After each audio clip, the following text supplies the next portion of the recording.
Seguimos con la parte 2 de este seminario. Sí, porque, claro, desde luego, siempre habrá un riesgo. Bueno, yo les comentaba ahorita del tema de cómo funciona la DIAN a nivel macro. Afortunadamente tenemos allá a nuestro compañero en el nivel central y nos cuenta cositas. Y uno pues empieza a entender una entidad de ese calibre cómo funciona. Donde, ¿cuál es la idea? Al haber 2.130.000 contribuyentes, personas naturales, ellos agarran por lo de arriba. Ellos agarran de 1.000 millones de pesos de ingresos y de 1.000 millones de pesos de patrimonio. Pues porque es que allá es donde está la platica. Necesariamente. Pero de ahí para abajo, ¿para qué van a ponerse a buscar a una persona que está dentro de esa franja? Normal, vuelvo al cuento, es que ese es el tema de uno como asesor, que él esté dentro de la franja, o sea, no se descaró, en otras palabras. Seguro que no lo van a requerir. Les cuento como experiencia, yo no he tenido sino un solo requerimiento, y vale en este momento traerlo el porqué. Desde el año 83 hasta el año 2015, pues ¿cuántas declaraciones de renta habré presentado? Bien grandes, me refiero a patrimonios de 4.000, 5.000 millones de pesos y de ingresos de 3.000, 4.000 millones, hasta la del asalariado normalito de los 30 millones de pesos que estamos hablando. Fue básicamente un amigo, Douglas, hágamela claro, hermano, con mucho gusto, pero necesito que me preste los extractos bancarios. Ojo con eso. Este caso es muy diciente por eso. Sí, Douglas, pero entonces llegó el tiempo, y no me mandó los extractos. Y yo la presenté, basado pues en todo este análisis. Listo, como a los 6 meses. Sírvase explicar, señor contribuyente, usted por qué tiene de ingresos reportados acá 200 millones de pesos y usted está diciendo que solo tiene ingresos de 100. Y yo, ¿qué pasó? Juanchito, usted no me entregó los extractos, ahora sí necesito que me los entregue. ¿Qué hacía el muchacho? El muchacho se ganó 100 millones de pesos en el año y tenía su cuenta en el BBVA y en el GEL. En el BBVA le pagaba a la empresa y él no le gustaba el banco. Entonces tenía donde le parecía más chévere, leer en internet para poder hacer su operación. Entonces toda la plata que le pagaban la pasaba al otro banco para poderla usar como más fácilmente, no sé, temas de internet, lo que sea. Resulta que ahí viene una parte muy importante. Una declaración de renta no es solo la conciliación patrimonial, es la conciliación de la información que le pasan los bancos a la DIAN. Y que uno... Correcto, para la DIAN, y hay una norma que así lo dice, que las consignaciones, el 15% de las consignaciones son ingresos presuntos. Entonces uno, ¿qué pasó? Entonces hice en ese momento lo que no hicimos en su momento. Mire, un cuadrito tan sencillo, ahí lo dejé de anexo. ¿Qué es este cuadrito tan sencillo? Su saldo anterior, sus entradas, sus débitos, pero ojo, la clave estaba en las transferencias de un lado a otro. Mire, la transferencia de acá contra la transferencia de acá. ¿Listo? Entonces, lo que yo no hice en ese momento porque no me entregó los extractos, me tocó hacerlo ese día y mandarle esa hojita a la DIAN diciéndole, no señor, esta plata que está aquí es esta misma plata, por lo tanto pues digamos, es más explicarles y mandarles el soporte de los 24 anexos y subrayarle la salida 1 contra la entrada 1, o sea, transfiriendo de un banco a otro. O sea, me tocó expulgarle, claro, y mandarle los extractos. Me tocó expulgarle los extractos. La declaración estaba bien hecha. pero pues me metieron ese susto. Entonces, ahí nace el que hay que hacer o sea, hay que necesariamente analizar qué pasó con sus movimientos bancarios, con sus compras con tarjeta de crédito. O sea, todo eso juega para hacer una declaración bien hecha. Entonces, si será que vale 120.000 pesos. Pues claro, porque es que eso tiene muchas cositas. Eso no es ahí como más de uno, me consta que abren la página de la DIAN y empiezan a subir unos datos ahí como locos. Y uno dice, uy, qué riesgo tan tenaz. Porque es que no saben, no tienen ni idea de qué es lo que están haciendo. Escasamente, vuelvo al cuento, lo he visto. Abren la página, formulario 210 y empiezan a meter los datos. Imagine la irresponsabilidad que implica eso. Cuando mire todo lo que se puede suscitar. Entonces, si yo hago este trabajo, ¿será que cuando venga el requerimiento yo ya no hice la tarea? Claro, siéntese y redacte una pequeña explicación, imprima esto y póngale allá los extractos y mándelos y no pasa nada. Sí, como muestre a ver, claro, pierda tiempo, pero si uno ya hizo su tarea, señora.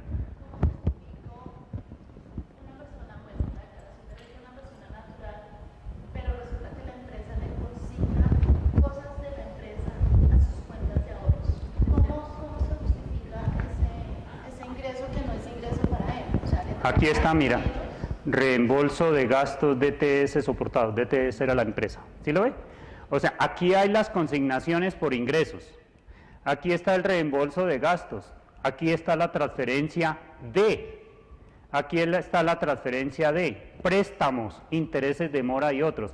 Y lo que realmente es un ingreso tributario es lo que está en amarillo, ¿sí ve? Lo dejé con esa intención, pero esto no es un ingreso, esto no es un ingreso. ¿Este préstamo de alguien será un ingreso tributario? No, es una entrada, pero no es un ingreso. Y aquí están las salidas, mire, gastos o pagos, que a esto a nadie le importa, ¿cierto? Gastos deducibles del 4 por 1000, transferencias A. Entonces, si aquí hay una transferencia A, pues aquí hay una transferencia D. O sea, está una salida acá y una entrada aquí. Para que al final me diga, ¿sí? Mire, lo hice con varios bancos. Este fue un caso de una compañera en una empresa que le hacían exactamente eso, le hacían sus respectivas transferencias. Pero aquí al final me va a decir exactamente cuáles son los ingresos. Entonces, des en cuenta que estas cositas parecen sencillitas, pero en un momento determinado uno por lo menos, ¡ay! Muestre que me siento y lo hago. Ahorita vamos a ver esa partecita. Esto como una ayuda, esa hojita es para esa ayuda, como que uno poderlo plasmar y decir, no, un momentico que yo en alguna parte me acuerdo que vi eso y entonces voy a coger eso y a trabajarlo. Digamos, Señor. En este caso me serviría porque en la empresa hay pareja, entonces en una sola cuenta le consignan lo de los dos,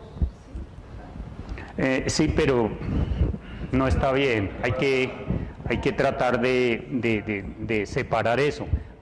Bueno, yo no sé si ustedes se acuerdan, las personas prestaban la cuenta bancaria. Eso no se puede aconsejar por ningún motivo. Eso es un camello, eso es un problema. Hasta puede tener implicaciones fiscales, de fiscalía y de penales. Y bueno, usted, ¿cómo así?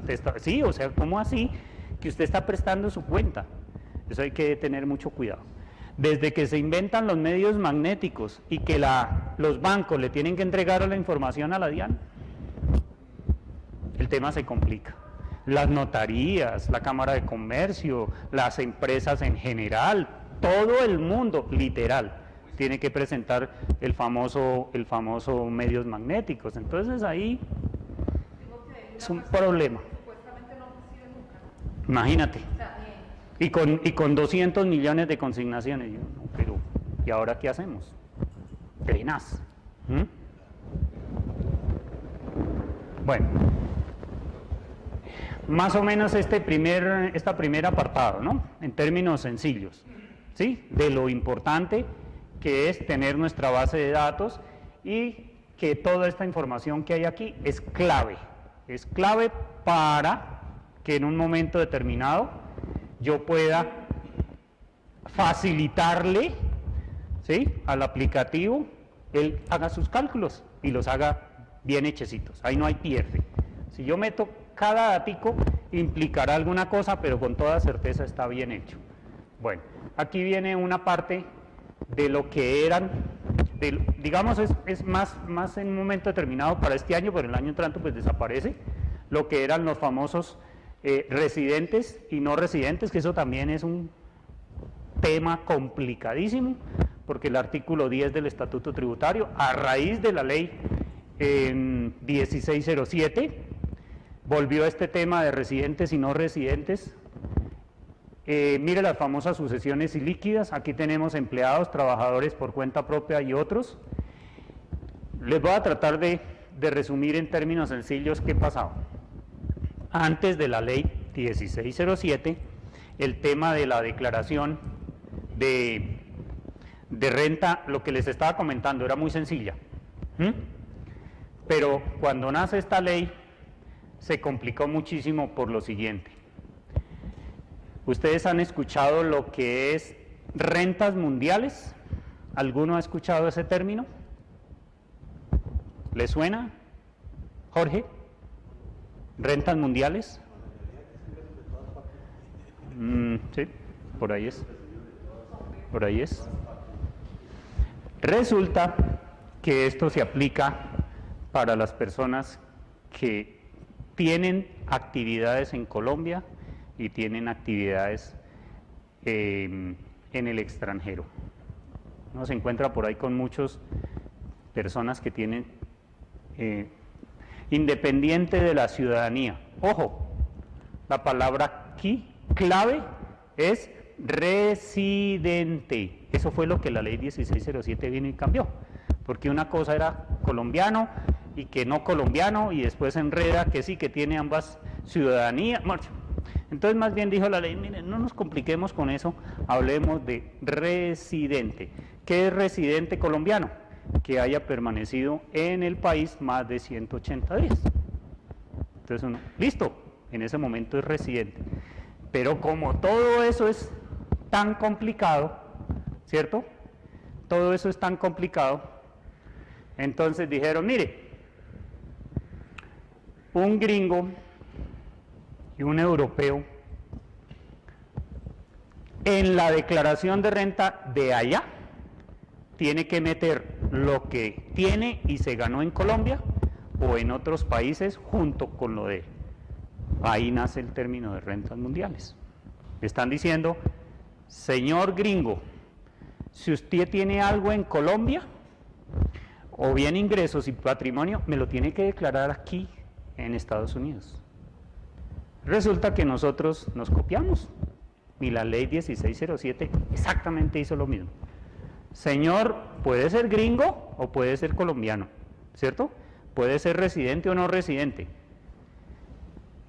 Por favor, si usted tiene algo fuera del país, usted me lo tiene que declarar en Colombia. Y uno dice, ¿pero cómo así?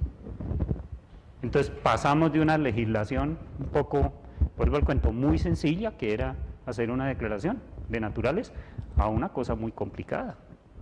Porque uno tiene que decir, mándeme yo tengo unos 8 que me mandan la declaración de renta de Estados Unidos.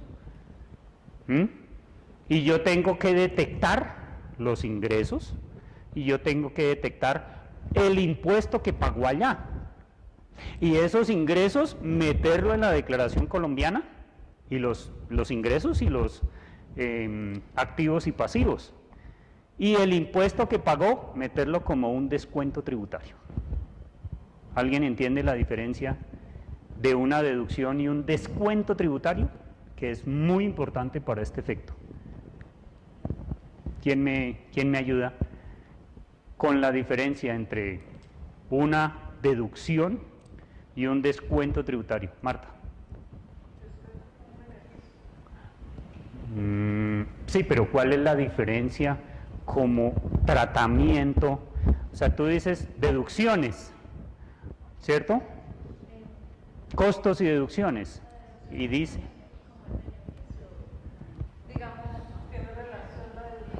y descuento tributario. Ojo con esa palabra, porque es que a eso es que estoy refiriéndome, señor. Podría ser la disminución de la base gravable para el pago de ese impuesto. Correcto. Diferente al beneficio que no tiene esa connotación. O sea, no le baja la base gravable. Yo lo... Baja otras la base. Veámoslo por este lado más bien. Digamos, yo creo, Dime. las retenciones que nos hacen a nosotros para bajar el pago de la renta, ¿Eso qué sería? la deducción. ¿Es un beneficio? Es un beneficio. No, digamos lo que me hacen a mí de retención. ¿Sí? Sí. Entonces, yo pagas lo que usted dice, 150 millones y en retenciones tuve 100. O sea, se supone, a grosso modo, que pagaría 50. Sí.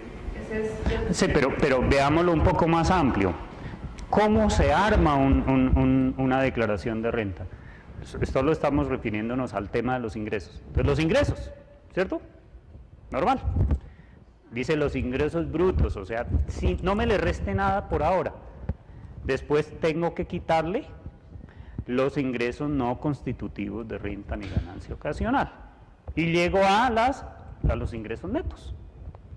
Entonces ahí hay mucho, y uno dice, bueno, y entonces las rentas exentas, o sea, no, ingresos menos ingresos no constitutivos de renta. Llegamos a los ingresos netos. Ojo, menos los costos, ¿cierto? Entendiendo contablemente nosotros de qué es la palabra costos, ¿cierto? Que es como algo muy relacionado con una actividad mercantil, muy relacionado con el costo de ventas de los inventarios cuando yo vendo productos. Y a eso le resto las deducciones, ¿cierto? Cuando yo le resto las deducciones, estoy llegando, términos sencillos, a la base gravable, ¿cierto? A la base gravable. A esa base, bueno, a la renta líquida. Después, ¿qué hago? Calculo el impuesto. Dejemos las ganancias ocasionales a un ladito. Calculo el impuesto. Después de que yo calcule el impuesto, ojo, ahí sí vienen los descuentos tributarios. ¿Sí ven? Entonces la diferencia entre un costo de una deducción y un descuento tributario, porque es que ese sí está disminuyendo el impuesto, como las retenciones en la fuente, ¿sí? Las retenciones en la fuente y los descuentos tributarios están afectando directamente al impuesto, para llegar a más anticipo del año siguiente, que si tiene saldo a favor, no sé qué, y valor a pagar, o saldo a favor. La deducción puede ser cuando uno tiene hijos menores, se le baja la base. Sí, correcto. No, pero es que hay, digamos, como, porque por ejemplo, ahí hay un pedazo que son rentas exentas, ¿sí? Que si paga, que si tiene, a ver qué, hablando de ingresos no constitutivos de renta ni ganancia ocasional.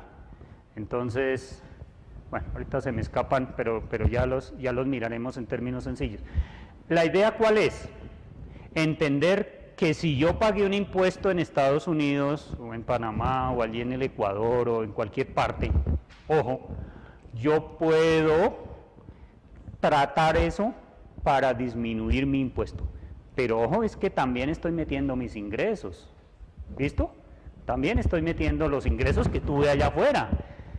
Entonces, es coherente que los impuestos que pagué yo allá afuera, pues los pueda descontar también. Claro, hay un límite. Dice que hasta el monto, ¿cierto? Que hasta el monto que diera como si ese ingreso fuera aquí en Colombia.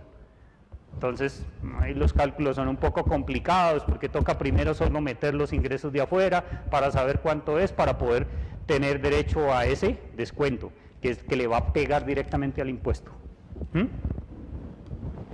Bueno. Entonces, esto es en términos informativos, y nos ubicaba como para saber qué formulario se usaba, ¿sí? Esto lo estudiamos mucho cuando la famosa ley 1607. Aquí hay una cosa muy importante. El residente colombiano aplica unas tablas, ¿sí? En este caso, la tabla del decreto 244, que ahí está, y ahorita la miraremos. Mientras que el no residente de entrada le clavan el 33%. Ojo, de entrada, o sea, ahí no hay chance de nada.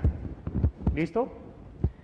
Bueno, esta parte también en su momento fue muy importante.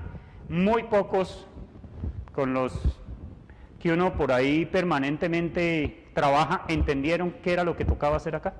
Claro, yo lo llevo directamente a fórmulas y a circunstancias donde ¿qué? En ese momento cobró mucha importancia la categoría de empleado, en ese momento, y era muy importante ser empleado sin tener una vinculación laboral. ¿De qué les estoy hablando? De nosotros, como trabajadores independientes, honorarios, comisiones y servicios, en otras palabras, los servicios personales. Entonces, había una ventaja, ¿cuál? Poder decir que era empleado, ¿sí? Y poder usar el famoso formulario 230, que tenía unas súper ventajas.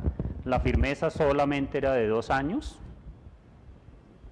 y la DIAN la embarró, el Ministerio de Hacienda la embarró, porque todos los casos que hicimos, no fue uno solo, fueron muchos, daba todavía un menor impuesto.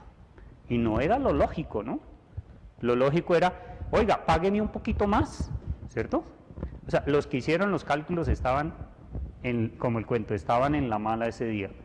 Entonces era, págueme un poquito más y su declaración queda en firme en 6 meses, ¿listo? Hicieron todo lo contrario. Le salía menos impuesto y todo el mundo, la clave era que fuera empleado, porque es que eso sí, imaginen 6 meses, el beneficio de que quedara en firme, pues eso es una belleza. Tanto así que en la ley 1739 del 2014 se dieron cuenta de la embarrada y la medio trataron de arreglar. Les quedó grande el tema y por eso se inventan con la 1819 borrón completo y arranquemos otra vez. Entonces, esta partecita lo que me está encasillando, ¿cierto? Es de quién estamos hablando. ¿Se acuerdan ahorita que miramos estas diferentes situaciones? O sea, si es empleado, si es trabajador por cuenta propia, si es otro, si es no residente, etcétera. Lo que en este momento pretendo es que me diga de qué categoría estamos hablando. Es la idea. ¿Listo? Entonces aquí solito, a no ser que de pronto, mire, aquí por ejemplo está para que ventas que no están en el artículo 340, ¿sí? Servicios de notariados, o sea, que es muy raro, ¿no? Bueno, de pronto sucesiones y líquidas, mire, si hay un ingreso, sucesiones y líquidas, a mí me toca colocarlo acá. Pero en general, y lo importante era determinar si correspondía a empleado o no era empleado. Este es el famoso artículo 10 del Estatuto Tributario, donde estamos hablando de los requisitos que debe llenar el residente o el no residente. No es sino irle respondiendo las preguntas y él al final te va a decir si es residente o no residente. Y le va a amarrar el formulario a que le calcule el 33% de los ingresos. ¿Sí? Cuando tengan algún caso así específico de eso, de que tengan temas de personas de afuera, me llaman y yo con mucho gusto les colaboro, porque es que este tema es un poco denso, enredado, tiene 50 cosas al mismo tiempo. Yo he tratado pues de hacerlo, al menos que uno conteste las preguntas y aquí al final le diga de qué estamos hablando, si cumple o no cumple. O sea, a medida que uno le dice que sí o que no, yo le pongo aquí un sí. ¿Sí? Yo le pongo, bueno, pero es que depende de los ingresos, depende de lo que tenga afuera, depende de muchas cosas para que él diga, no, es que usted es un no residente, y uno, uy, ¿cómo así? ¿Qué pasó? Bueno, al final cuando uno termina se devuelve, y esto es lo importante. Mire lo que me está diciendo acá. Justificación de las entradas bancarias. este valor debe ser negativo. Si es positivo, buscar en extracto la explicación, a ver si hay traslados entre cuentas. Estas son todas fórmulas para tratar de ayudarme. Consumos con tarjetas de crédito reportadas por la DIAN. Diferencia, mire, ojo, este valor debe ser negativo. O sea, si es negativo, tranquilos que todo está bien. No hay ningún problema. Valor a pagar en el formulario 210 o saldo a favor. Valor a pagar en el formulario 230 o saldo a favor. Y aquí me está diciendo, no por patrimonio mayor, o sea, no puede usar el formulario 230. ¿Sí? Me lo bloqueó, aquí no me está trayendo nada, que era lo que yo les decía. O sea, no se afanen por eso, porque él precisamente va a ayudar a tapar todas esas cosas que no es fácil entenderlas, ¿cierto? Lo mismo el formulario 240, si no cumple con todas esas situaciones, pues se bloquea automáticamente el formulario 240 y tranquilos, no pasa nada. También me ayuda porque uno muchas veces hace una declaración de renta y uno se olvida del ICA y después le pegan la sorpresa porque le mandan una carta y le dicen, ¿y usted qué? Y uno, uy, claro, a mí se me olvidó pensar si tenía algo que ver con industria y comercio o no. Y al final le dice que que vale tanto la elaboración. ¿Listo? Bueno, entremos en materia ahora sí. Este es el famoso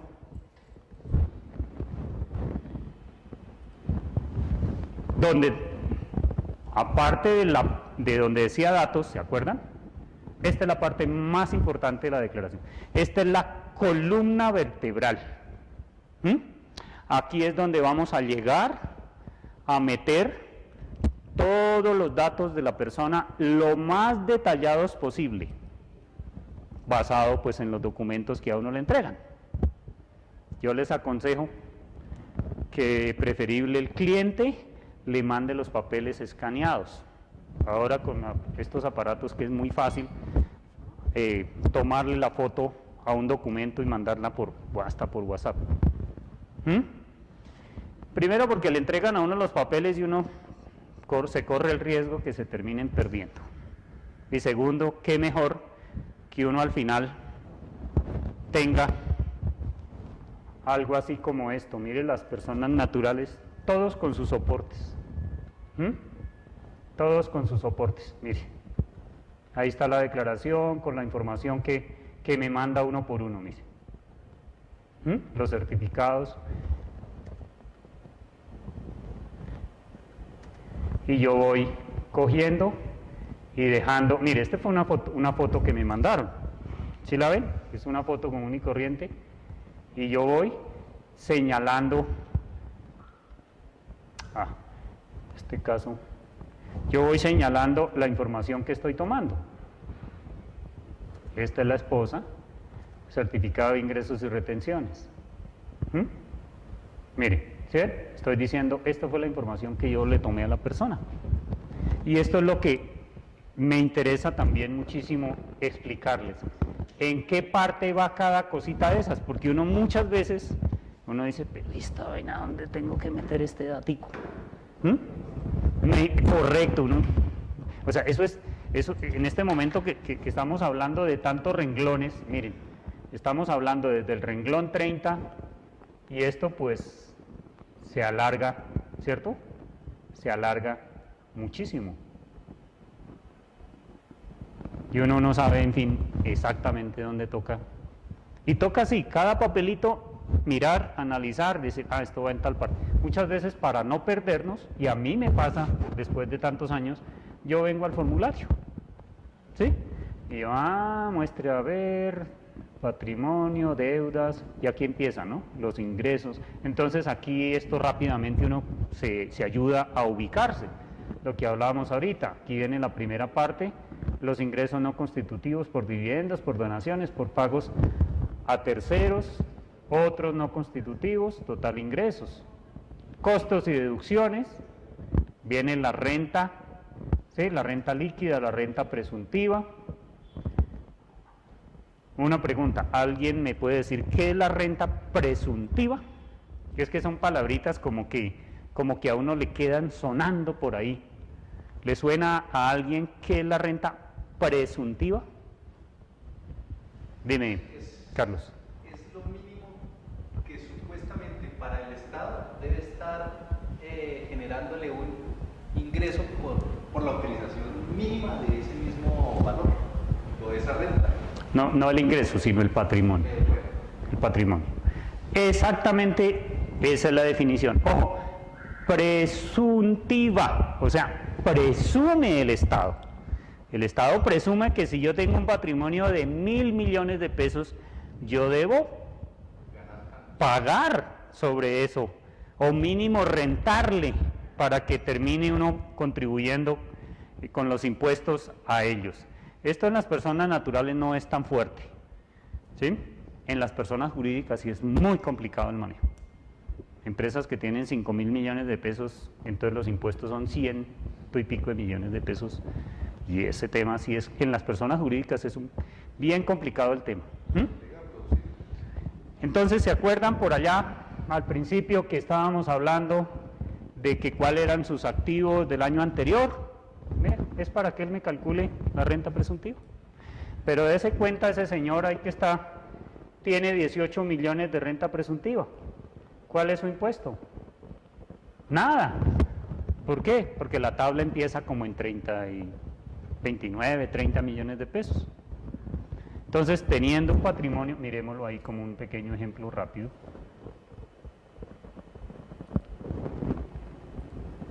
Teniendo un patrimonio de 702 millones de pesos, ¿sí? Porque él toma el patrimonio líquido, ¿listo? Entonces, des en cuenta que tener un patrimonio de 700, tener un patrimonio un poco más alto, pongámosle de 1.000 millones de pesos, ¿cierto? No me golpea la renta presuntiva. Perdón, de una vez al formulario. Mire, 26 millones. ¿Va a liquidar impuesto? No, porque la tabla arranca por allá en los 29, 30 millones de pesos. ¿Listo? Entonces, des en cuenta que no es, en las personas naturales no es tan trascendental. Eso no lo golpea a uno. Pero miremos los 1.000 millones en una persona jurídica y verá, el tema empieza a complicarse. ¿Listo? Entonces, estamos hablando de nuestro famoso anexo principal. ¿Listo? De nuestro famoso anexo principal. Entonces, arrancamos con el efectivo, cuentas corrientes de ahorro, otras inversiones, etcétera. Lo que nosotros llamamos caja, bancos, inversiones. Entonces, que si tiene estos son BTC Pactual, son inversiones por ahí que tienen en pensiones, que tienen en diferentes clases de inversiones. Esta primera parte es hasta esta línea amarilla. Esto, ojo, es lo del año anterior. Claro, lo que yo les estaba contando. Yo la amarro con una fórmula al formulario, al archivo anterior, mire. ¿Sí? Él me está trayendo la información. Pero ustedes no se preocupen porque está de color azul, o sea, escríbale. Si no tienen la información como efectivamente no la tienen, póngale cero. Póngale cero. ¿Para qué? Para que esta información nos pueda servir al final para la famosa conciliación patrimonial. Entonces, esta primera parte es cuestión de ir llenando ahí sin ningún problema la información. Tengan en cuenta estas líneas azules.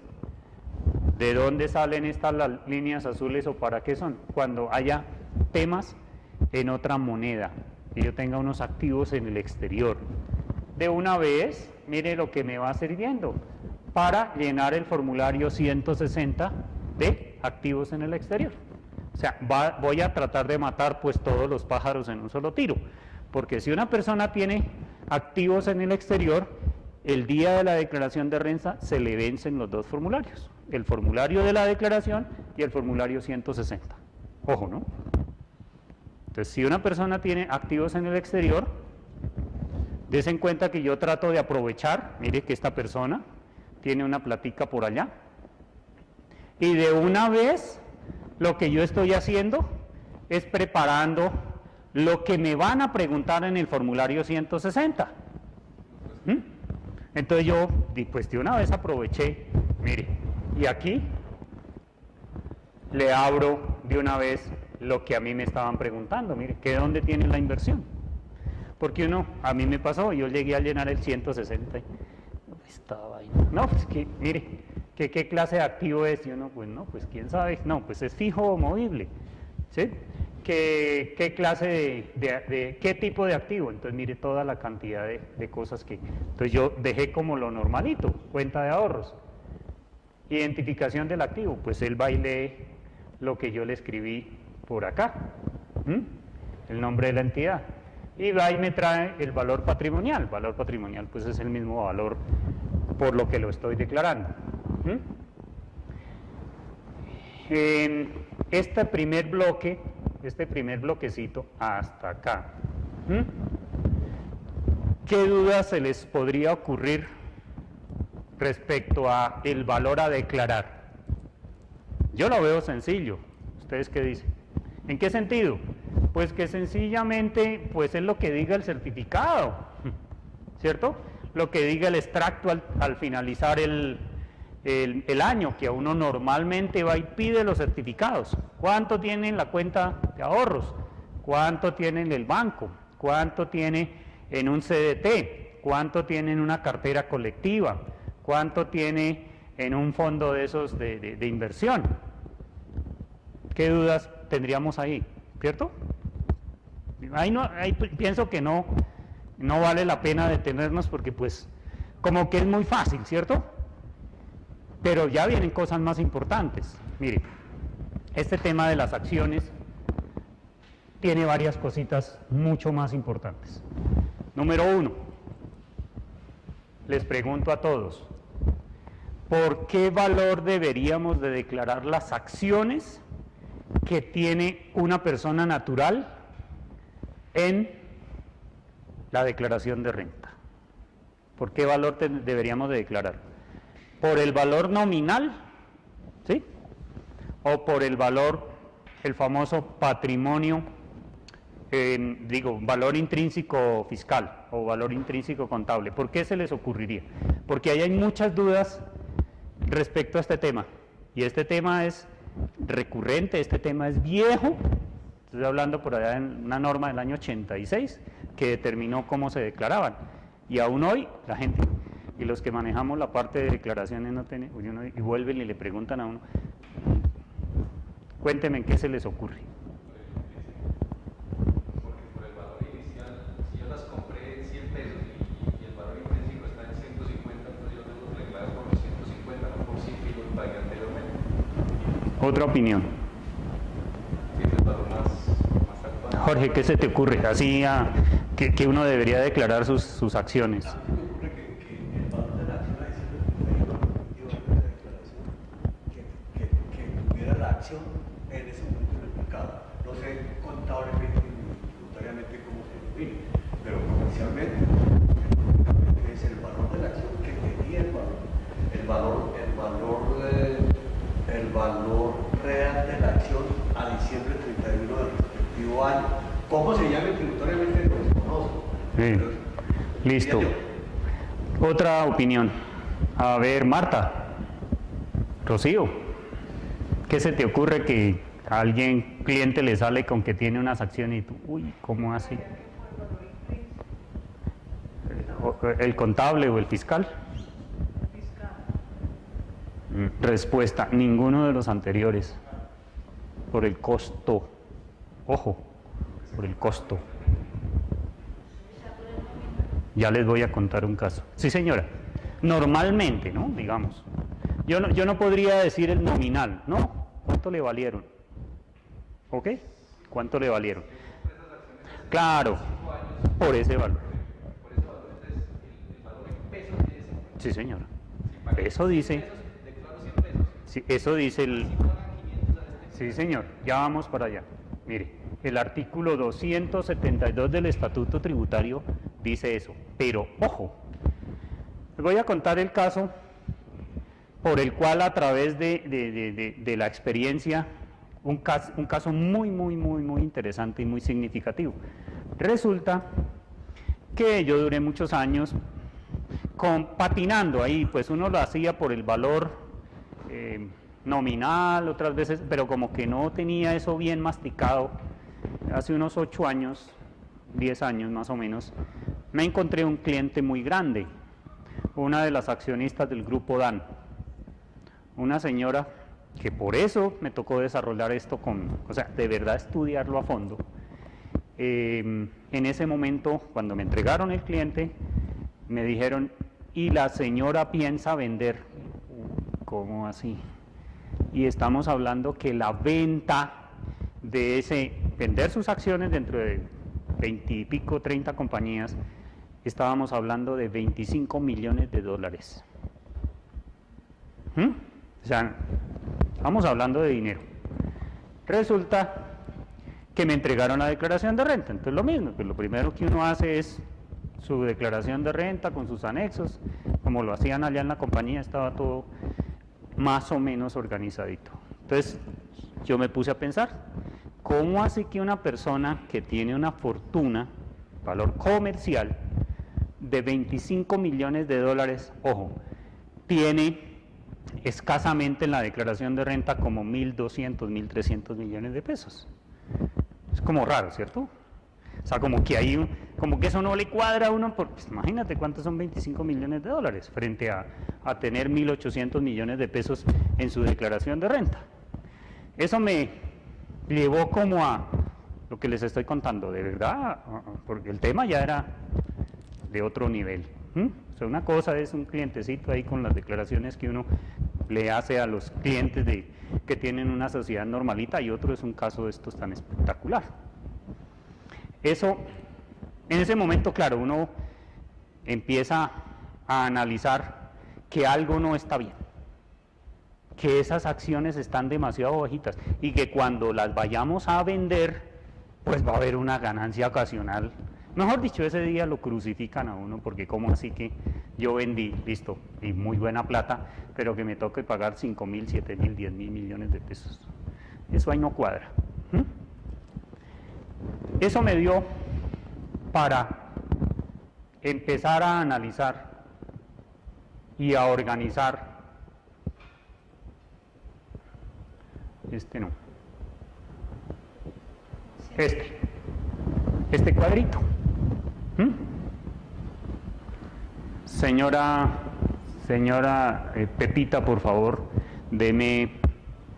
necesito que me entreguen todas las escrituras, porque como era la gran mayoría de sociedades limitadas, y ustedes saben que en las sociedades limitadas lo que hay son escrituras diciendo que este compró y que este vendió, o sea, siempre tiene que ser por escritura pública obligatoriamente, corrida en una notaría. Me obligó a ir a buscar, ya regresamos a esta parte, que fue la clave de todo el cuento. Me obligó a venir, ojo, a hacerle un ajuste. O sea, yo fui y leí el artículo ese 272 y dice que debe declararse por su costo de adquisición, no por su valor nominal, por su costo, pero pensemos que normalmente uno lee y dice que la compró al valor nominal, eso es lo normal. Y lo que dice la norma es que máximo yo debo ajustarla por un porcentaje que la misma norma, todos los años sale un decreto especial con esta tablita. ¿Listo? Quiere decir que si la compré en el año 81, multiplíquela por 27.75%. De manera que yo en ese momento me inventé este cuadrito para adicionar y para retirar si de pronto las vendió de la compañía A, de la compañía B. Y yo en ese momento le elevé de un año a otro, aplicando esto que no lo habían hecho allá en la empresa, su patrimonio como a 4.000, 5.000 millones de pesos. Ya. Y técnicamente bien hecho porque yo estaba pegado a como decía la norma. ¿Listo? Pero ¿qué me preocupaba? O sea, hasta aquí no hay ningún problema en colocarle cuánto fue el valor de las adiciones o los retiros de cada año, ¿cierto? Porque él solito nos va a hacer las multiplicaciones, ¿cierto? Fácil. Si son varias compañías, pues cojo el cuadrito y lo replico para abajo. Lo que les estaba contando, yo hice ese ejercicio 30 por cada compañía, pues 30 veces porque eran 30 compañías. Fácil, eso no tiene ningún problema.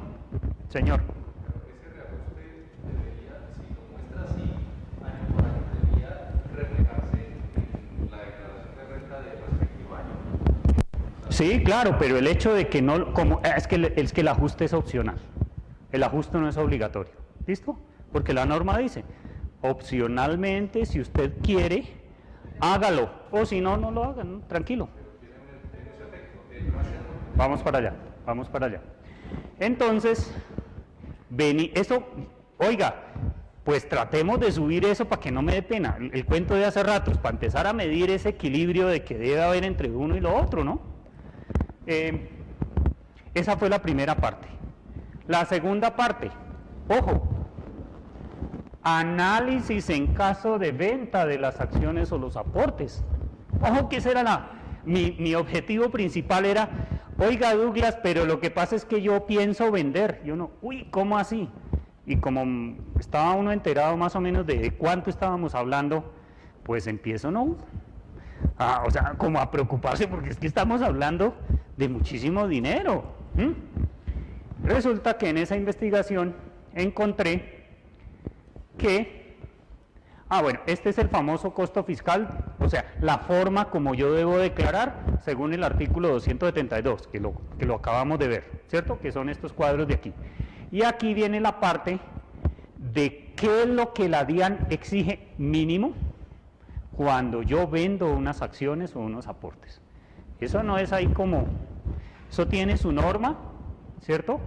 Y dice, coja el capital de la sociedad, encuentre la participación, dígame cuál es el patrimonio líquido, ahora sí ya, ojo, por dónde vamos en el famoso valor intrínseco de las acciones o los aportes, y el artículo 90 es la clave, porque ese artículo 90 hasta el 31 de diciembre decía que obligatoriamente venderlo por el 75% de ese patrimonio líquido. ¿Bien? La clave está ahí. En otras palabras, como nosotros somos tan mentirosos y nos inventamos cada cosa, la DIAN tiene sus controles. Y dice, señor, ustedes se acuerdan los que llenan los famosos formatos 10-10 de medios magnéticos, ¿cierto, Marta?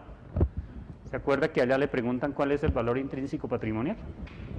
Porque la DIAN ya sabe cuánto está valiendo esas acciones, en el caso que las venda.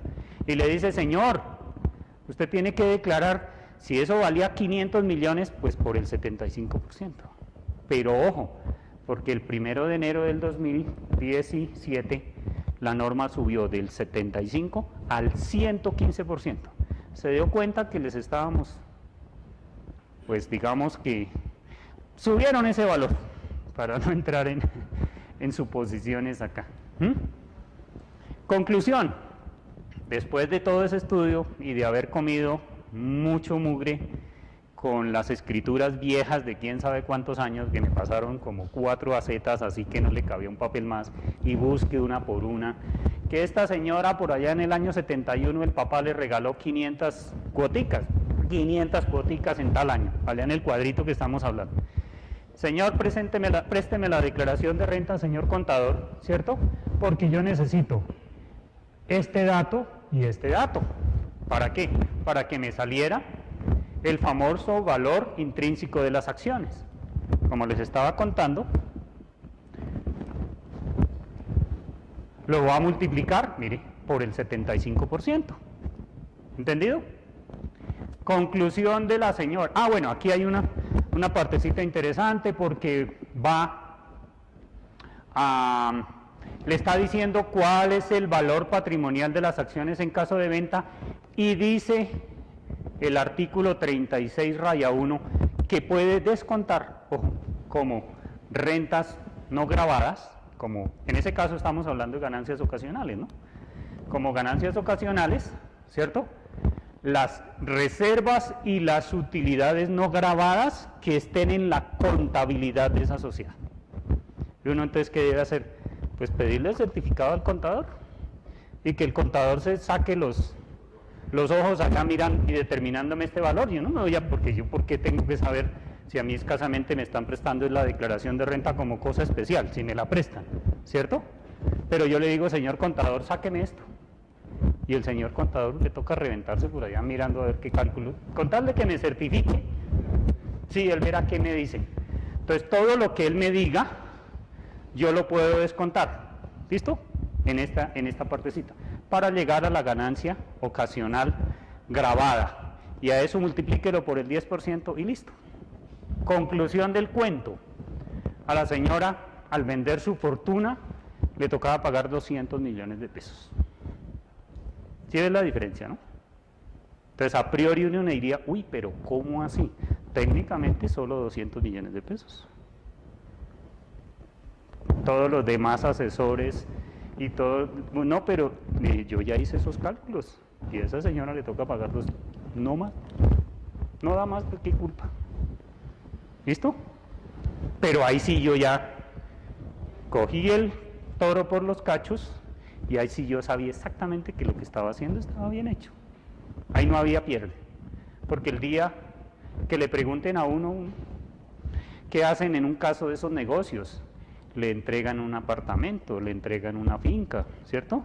Le entregan de pronto dinero en efectivo, le entregan plata afuera, o sea, la forma de pagarle a la señora puede ser de 1000 maneras. ¿Qué queda en los papeles? Únicamente que vendió, ¿cierto? Será otro tema de la conciliación patrimonial cuando aparezca con todo eso, ese es otro tema, pero en términos del impuesto que generaba ese caso, daba 200 millones de pesos. Entonces así el tema cambia. Resuelta la pregunta de lo que son aportes y acciones. Este cuadro lo dice todo. Este cuadro lo dice todo. Este cuadro es clave en un momento de esos.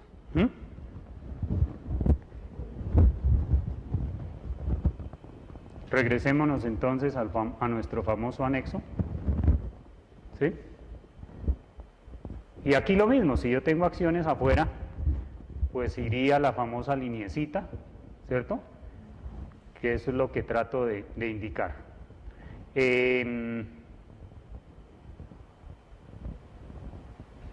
Aquí simplemente hay que colocar el número de las acciones, el nombre de la compañía, si se puede el capital de la sociedad y si no simplemente su valor unitario. Para llegar a cuál es el valor, en ese caso de compra, o en ese caso, insisto, independiente que coticen en bolsa o no coticen, porque esa era otra de las dudas. No, es que eso lo cambió la norma. Eso lo cambió la norma. Al principio sí decía eso, lo que tú, Jorge, nos decías, y efectivamente. Decía que deberían declararse al valor de la bolsa al 31. Y hasta salía un cuadro, yo recuerdo, que decía el valor de la acción de la vivienda tanto, el valor de Ecopetrol tanto, etcétera, etcétera. O sea, como son como 100 y pico de compañías las que cotizan en bolsa, pues ahí le salía uno listado y multiplicaba uno por el valor nominal. Ya no desde hace varios años, porque la norma quedó de que no, solo al costo, más los ajustes voluntarios, ¿sí? Como les comenté, que eso es fruto de un decreto que dice cuáles son los ajustes que se deben hacer a cada año, como ya lo vimos. Señor. ¿Cuál sería el efecto tributario de tomar o no tomar esos ajustes año a año y reflejarlos en la declaración para devolver el pago? ¿Qué beneficio o qué a favor o en contra? ¿Cuál sería el efecto? Yo no le vería una situación en contra. Como en el caso que les comenté, yo le vería una situación a favor, porque el hecho de tener un patrimonio tan bajito de esa señora, con una fortuna tan grande, pues, ¿cierto? Entonces, cuando yo les dije, mire, yo les elevé de 1.800 millones se lo elevé a 5.000, todo el mundo, ah, bueno, esto sí es otro cuento. Claro, porque al aplicarle todos esos ajustes, pues necesariamente subió. Hará parte de la famosa conciliación patrimonial que estábamos hablando hace ratos, con la que yo empecé, hace parte precisamente. Ahí digo que es un ajuste que yo apliqué, la diferencia entre el año anterior y este año. ¿Plenamente justificado? Plenamente justificado. ¿Listo? ¿Autorizado por quién? Ah, claro, la norma es absolutamente clara y en ese momento lo que le van a decir a uno es, usted sí entiende de tributaria, usted sí está entendiendo de qué estamos hablando. Sí, independiente que ese valor realmente corresponda a un tema económico o no, pero es un tema de actualizarlo de alguna manera. ¿Listo?